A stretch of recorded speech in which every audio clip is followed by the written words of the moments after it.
AI exam proctoring, it promised us everything. We were talking fairness, incredible scale, this amazing futuristic efficiency. It really seemed like the perfect solution, especially for those really high-stakes exams. But, as a lot of folks are now finding out, when you've got entire careers hanging in the balance, well, that perfect solution is starting to show some pretty serious cracks. So what do you do when the solution actually starts creating more problems than it solves? I mean, that initial promise of smooth automation, it's turning into a reality of super frustrated students, totally exhausted staff, and just mountaining risk. The system isn't just, creaking under the pressure. For a lot of institutions, it feels like it's completely breaking down. Okay, so before we can even talk about a fix, we have to get really, really clear on what the problem actually is. So let's dive in and break down the three big hidden costs of relying on a purely automated AI-only approach. All right, here they are, the big three. First up, you've got a massive spike in what are called false positives. Basically, that's the AI flagging completely innocent behavior as potential cheating. Next, this tidal wave of false alarms creates this crushing human reviewer fatigue. Just imagine your staff having to sift through hours and hours of flagged videos, knowing most of it is absolutely nothing. And finally, number three, this whole fragile system is starting to get some unwanted attention. We're talking increasing regulatory scrutiny. Officials are starting to ask some really tough questions about fairness and, basic accountability.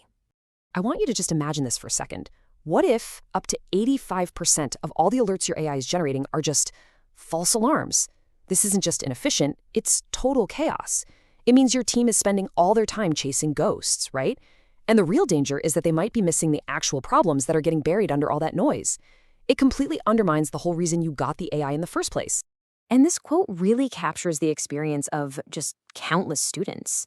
You've got anxious test takers getting flagged for completely normal things, looking away from the screen for a second to think, stretching, or maybe the lighting in their room isn't perfect. This isn't just about a bad student experience. It really makes you question the fundamental fairness of the entire exam. So, and this is the crucial takeaway here, we're not here to blame the AI.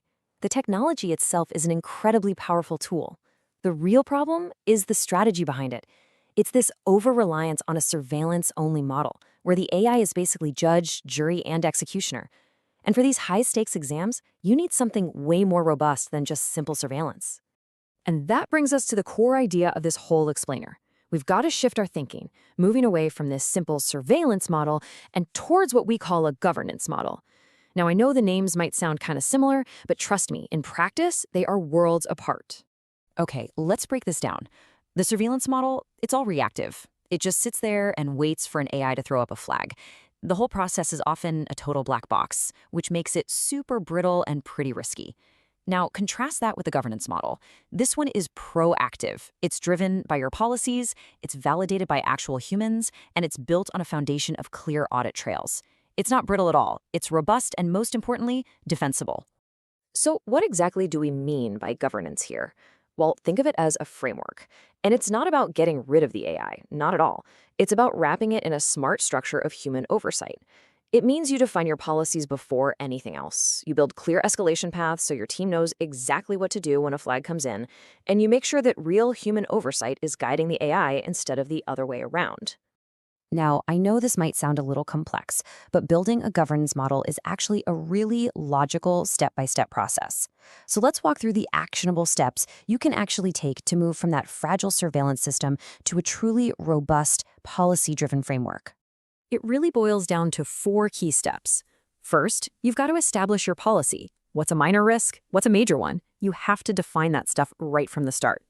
Second, you need to enable your human reviewers with clear, efficient workflows. Seriously, don't just dump a mountain of raw data on them.